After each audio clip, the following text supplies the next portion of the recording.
Et on doit passer l'autre prioritaire avant ses propres mouvements. Donc on doit penser à la sécurité de l'autre. Et c'est ça qui est difficile, c'est qu'on doit aussi penser pour l'autre. C'est ça, on doit tout anticiper, non seulement Ouais. pour soi, mais pour l'autre. Mm. Et c'est ça. Voilà. Donc si vous avez compris, en fait, chaque façon de danser va apporter ou va travailler quelque chose de différent.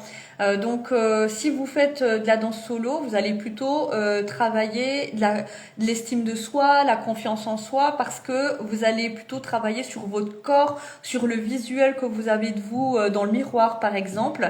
Alors que quand on danse en duo, eh bien on va plutôt penser au relationnel, on va plutôt penser à l'autre et on est tourné vers l'extérieur. Même si on doit danser, on doit la priorité, c'est d'être en accord avec l'autre. Donc celui qui guide doit anticiper et doit penser à la sécurité de l'autre. Et celui ou celle qui suit doit être à l'écoute de l'autre. Donc ça travaille la communication. Et ce qui est très différent en solo, on travaille pas du tout la communication, on travaille vraiment la confiance en soi, estime de soi et la posture de son corps. C'est vraiment centré sur peut-être son travail plus charismatique, voilà. Alors que en duo, on va vraiment travailler le relationnel et la communication. Donc, suivant la problématique que vous voulez travailler, c'est intéressant de vous diriger peut-être vers un style de danse spécifique. Ça peut vous aider ou peut-être faire les deux si vous avez besoin de travailler les deux. Mais je trouve que ça, en tout cas, c'est intéressant.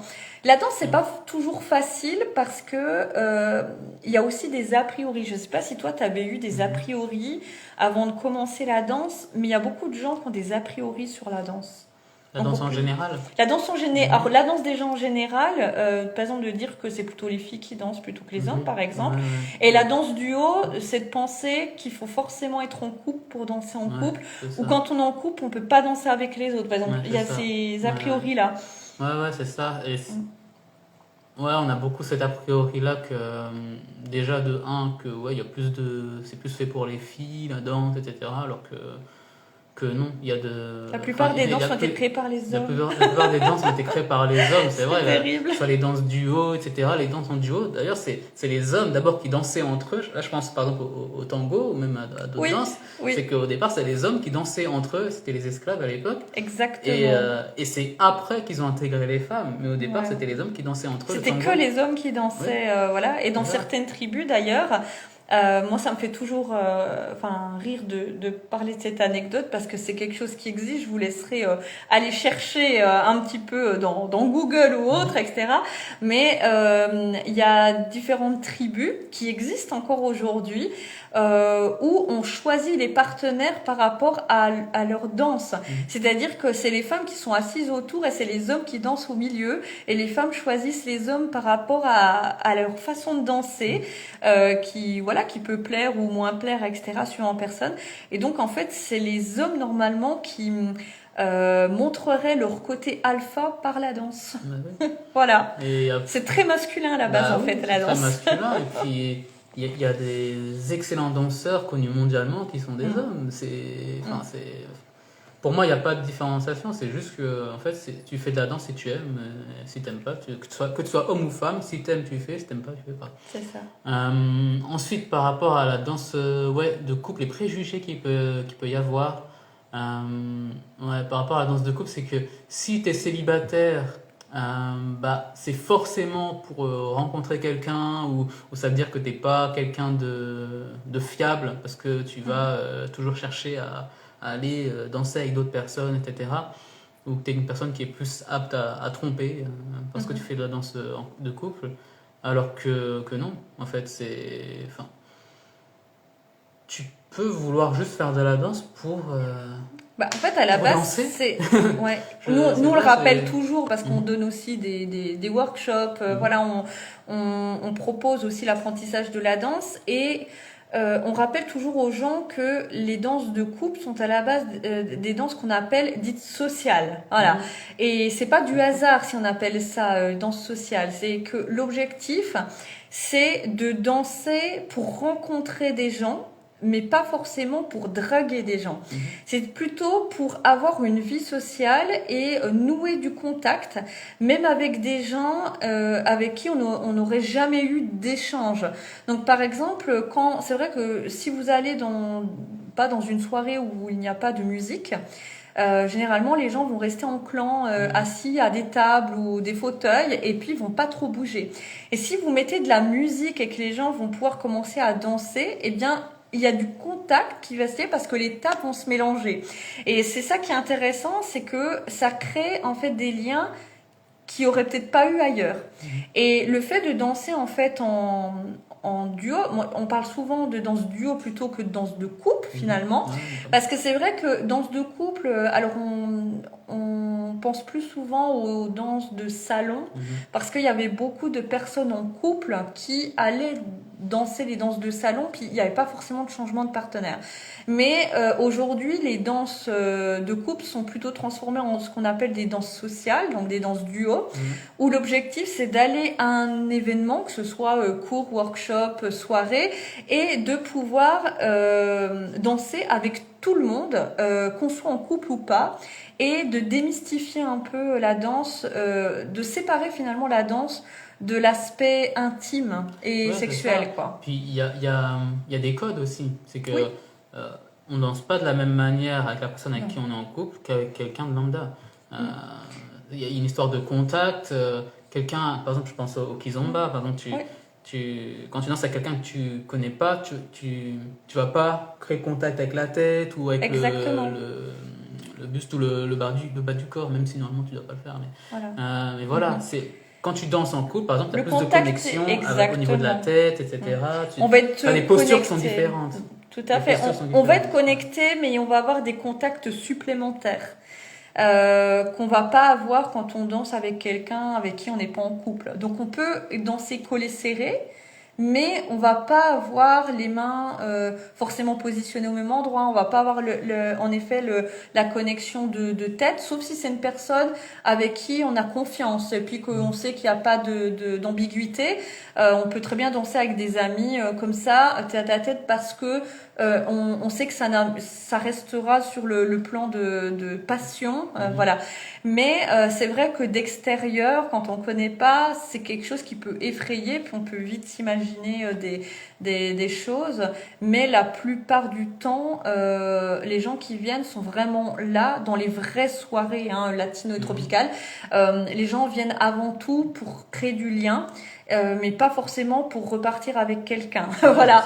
Et c'est vraiment plutôt pour combler un manque qu'on peut avoir dans la vie de tous les jours, parce que tout le monde travaille, tout le monde court partout, les gens ont pas beaucoup de temps pour créer une vie sociale.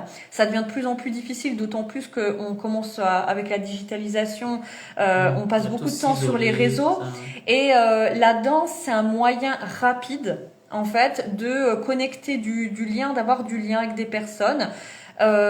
Autant en amitié, voire plus, parce qu'il y a des gens qui se rencontrent grâce à nos événements, à nos cours. Il y a eu des couples qui se sont créés, et puis des couples solides, et puis qui sont encore aujourd'hui ensemble, et on le souhaite à tout le monde. Mais c'est vrai que faut en comprendre les codes, voilà.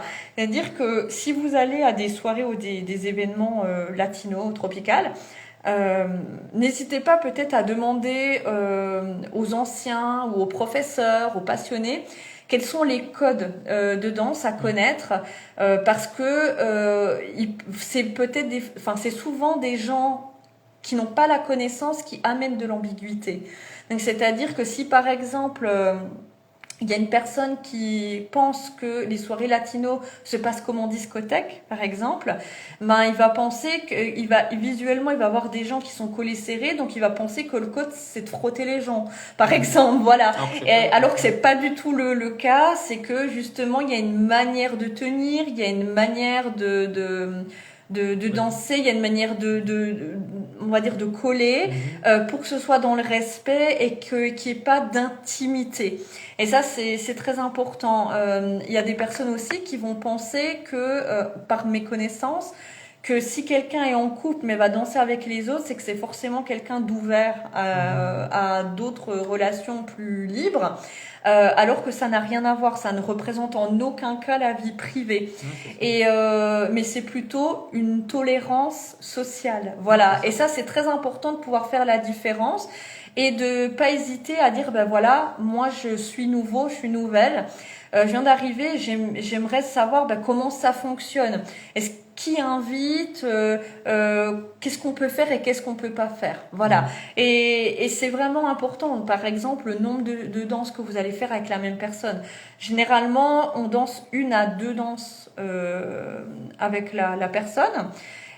Souvent parce que la première danse, en fait, or souvent on change toutes les danses, mais des fois la première danse, soit elle était un peu écourtée ou on l'a commencé un peu au milieu, ou tout simplement que une des deux personnes est encore débutant, donc il a besoin d'apprendre. Donc la première danse, c'est pour se mettre un peu en Dans démarrage, le bain, voilà. Et la deuxième, c'est pour pratiquer, voilà. Donc ça peut arriver. Mais dites-vous qu'à partir de la troisième danse, là, ça indique que la personne vous intéresse. Donc généralement, quand vous faites 1 ou 2 danses, c'est que ça reste dans du social. Et puis à partir de la troisième danse, ça peut indiquer que vous voulez plus. Voilà. Donc par exemple, c'est des petits codes comme ça. Voilà, donc après, on n'est pas là aujourd'hui pour parler forcément de ces codes, mais c'est juste pour vous dire que la danse, ça reste accessible à tout le monde, peu importe l'âge, et tout le monde va aller à la danse pour différentes raisons. Mais ce qui est important, c'est d'être à l'écoute et d'être dans la communication. Et justement, quand vous dansez avec quelqu'un, vous allez comprendre si la personne, elle est juste dans l'objectif d'un danseur énergique, j'allais dire énergétique, énergétique aussi, de se dépenser, d'être plus là pour se défouler, voilà. Ou si c'est une personne plus dans l'intuition, où justement on va être là plutôt pour développer des relations sociales, nouer du lien, parce que moi j'aime beaucoup rassembler les gens, donc et je suis quelqu'un qui qui aime beaucoup le contact, donc voilà, sans forcément vouloir plus.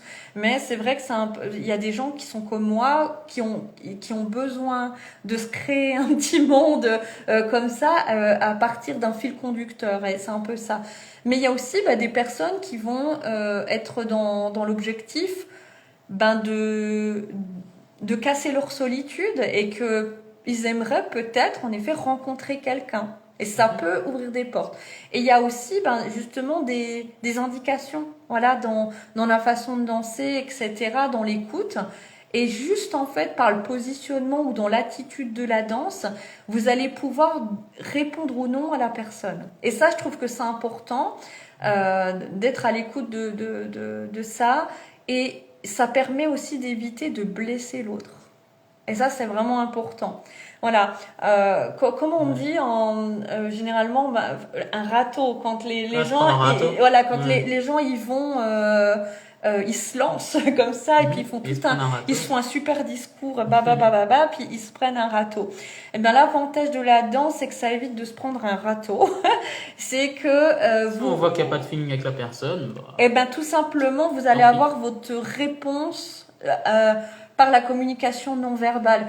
Si la personne, si vous allez proposer une troisième danse à la personne et que la personne vous dit non, voilà, c'est qu'elle voudra pas aller plus loin avec vous, mais au moins vous n'êtes pas pris un râteau, c'est beaucoup moins blessant, et la personne elle se sentira moins gênée de redanser avec vous, par exemple, parce qu'elle sait que vous aurez compris. Voilà. Donc ça, je trouve que c'est important. Voilà. Exactement. Donc ça, c'est assez pratique. Enfin, voilà. Des petits codes. Est-ce que tu as envie de rajouter une petite phrase de fin pour par rapport à la danse, peut-être un petit conseil en tant qu'homme ou je sais pas, un truc qui te paraît important? Eh bien, danser, ça fait du bien. Voilà. Voilà, donc danser, ça fait du bien, mais des fois les choses les plus simples sont les mieux. Hein. Donc c'est très bien. Donc voilà, aujourd'hui, vous avez eu donc Josué qui vous a parlé un petit peu de son expérience de danse. Et donc, comme je le rappelle, comme au début de la vidéo, eh bien, je vais vous mettre en lien le e-book. Je vais vous mettre en lien son nom aussi, si ça vous intéresse d'aller visionner un petit peu ce qu'il fait. Et puis également, n'hésitez pas à mettre un petit message soit en dessous de la vidéo ou à m'écrire à moi en privé en disant écoute, ça m'intéresserait de faire un live avec toi et puis on s'organise pour le prochain live. Et l'objectif, c'est vraiment de vous laisser la parole et de vous exprimer. Alors, autant sur vos expériences, mais aussi sur vos peurs. Hein. S'il y a des gens qui n'ont jamais dansé ou qui n'osent pas ou qui ont eu une mauvaise expérience, eh bien, n'hésitez pas à venir en parler. Si vous avez aussi des préjugés par rapport à ça, c'est avec grand plaisir que je vous reçois sur mon live. Voilà, eh bien, bonne fin de journée, bonne fin de semaine. Yes. Et surtout, plein de bonnes ondes et profitez bien de la danse. Ciao, ciao. Ciao, ciao.